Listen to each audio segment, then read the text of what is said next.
if you can hear me, my microphone should be working. But I was calling in. I went through your page. I was looking for any maybe videos that you have on Easter. I just want to know what is an Easter? What is an Easter? Easter is Pascha. Is Easter? In the Orthodox Church, it's called Pascha, which is Passover. Christ is our Passover, Pascha. That's the Greek word for Passover. The Jewish Passover, we believe, is fulfilled in our Pascha. Right, but where is this word Easter coming from? Where? That's a Germanic term that's used in the 600s or 700s for that time of the year in amongst Germanic tribes. So it has nothing to do with Ishtar. It has nothing to do with goddess worship. In the Orthodox Church and in the Church Fathers, it's called Pascha, which is the Greek word for Passover. Okay, so you're saying Orthodox, they don't recognize Easter, they recognize Pascha. It's the same thing. What people in the West call Easter, which is the Germanic term for that time of the year, has nothing to do with Ishtar. It's Ostara, which is that period in the season. They call Easter is the same thing that we call Passover or Pascha. Okay, I would disagree that it doesn't have anything to do with Estorte or... Well, you can look up the meaning of the word and its origin, and it will show you that it has nothing to do with Ishtar or Astarte. I mean, I did look it up, and it does have a correlation to Astarte, or a goddess of fertility. So, do you know what the word concept fallacy is? I don't know. I just went by the definition of the word, and it says that it has that meaning.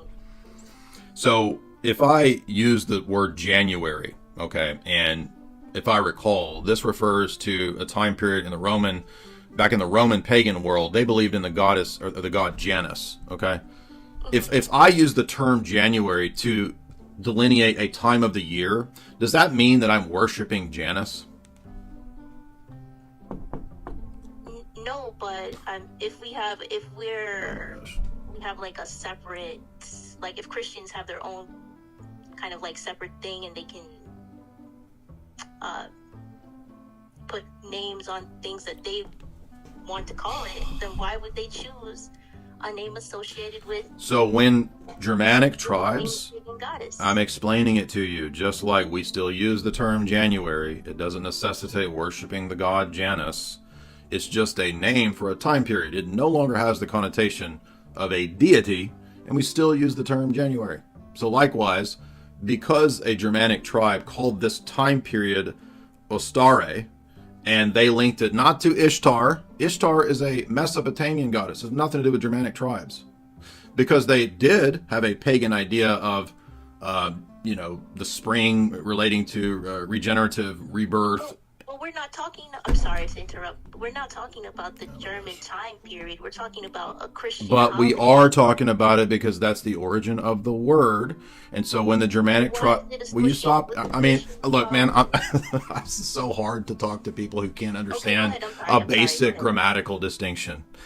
Again, because a German tribe calls a time period Ostare, and it marks out a season, spring... Okay? When they get Christianized, if they keep using the word, even though it's referring to Easter, the word no longer signifies or means the pagan deity, just like the word January no longer means the god Janus. It's very simple. I don't agree with saying that the Germanic people... Because we're not talking about the Germanic people. We're talking about the church. Okay, so I'm sorry, but I don't think that you have the mental capabilities to understand that the term Ostare... Where do you think the term Ostare comes from? I mean, I understand that it has some Germanic origin. It says perhaps it's related to the word Astarte, name of the goddess associated... It is not Astarte. It is the Germanic tribe's word for the time period. It has nothing to do with Astarte, nor does it have anything to do with Ishtar. Those are ancient Mesopotamian goddesses. Chill out, Jay. Chill out. I get what you're saying. No, you don't. You fundamentally are not understanding what I'm saying. Okay. I guess we don't agree. But I understand that it's a Germanic You don't understand. word. I do. I understand it's a Germanic word. So what does it have to do with... Why? Oh my gosh. Do you remember the first thing I said to you? Resurrection Sunday. I don't Oh my gosh, understand it's so that. like the stupidity is just I can't even like the word is not the same thing as the concept. That's what a word concept fallacy is. Are you worshiping Janus when you write the word January out on a check? Are you worshiping Janus? No, I'm not. No, I'm not. But if I have my own special group, right, and I want to honor my beliefs, why would I use a word that I know has connections to paganism? I mean, this is just I can't even. The word no longer has the connection, and language is that way. Language. Jay, are you trolling me right now? I mean, you're just too fundamentally. You just cannot understand the point. You can't understand the point. No, Jay, are you kidding? Okay, I'm just gonna go then. Let me ask you this. Maybe this will help. Can you restate? Let's talk about this again. So you're just not able to understand a word concept fallacy. Can you restate what I'm arguing for me? Even though you don't agree with it, can you just restate what you think my argument is? I think I already restated. You said that the word, even though it has Germanic origin, it has a definition, it doesn't mean that. It's not associated. Do you think a word can? Let's talk about the word kid. Okay, the word kid, is that a child or a goat? I mean, it's depending on the context. Exactly. So a word can have different reference. That's the word concept fallacy problem. So the word itself doesn't necessitate. There's no necessary connection between that word and a goddess or a demon. Do you understand? Because the word January no longer means Janus. It still means Janus. But it does not mean that for us nowadays. Nobody believes that the god Janus is honored when we write out our checks in January. My birthday's in January. Is he not? His name's still being Oh my gosh. This is just too stupid. I can't. You just literally cannot grasp something that's about I think you need about a 100 IQ at least to understand this. Notice here, pretty common knowledge. January is the month named after Janus, the god of beginnings and transitions, the two-faced god.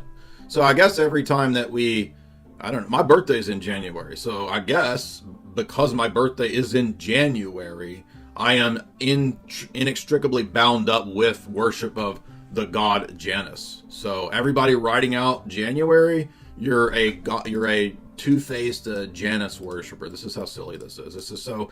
I mean, I'm trying really hard to be patient with explaining grammar. This is how grammar works, guys. It's not that difficult if you stop and think about it. Okay? The word kid doesn't have one referent. The word January, back in the Roman time, the Roman calendar, right, was in honor of a deity, Janus. Nobody in the world today believes, conceives, cares, or thinks that the month January is in any way connected to the goddess Janus. It doesn't matter anymore that it was Janus at one time. So likewise, if a Germanic tribe considers a time period in the year Ostare, or springtime, when they're Christianized and they become Christians and they celebrate Easter or Passover, the word Easter no longer has the deity connotation anymore. It has changed in its meaning because words evolve and change. There's flexibility in language. All very low IQ stupid people, and this is not me, this is St. Basil. Basil says, dumb people believe that words only have a single referent, and they can't understand flexibility and nuance and polyvalence, multiple meanings. And she even understood that the context can change the meaning. Exactly. The context of today is not first century Rome, where it would have necessarily been connected to the worship of the god Janus.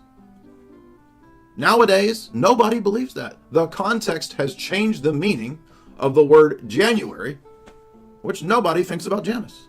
It is irrelevant. The meaning has changed.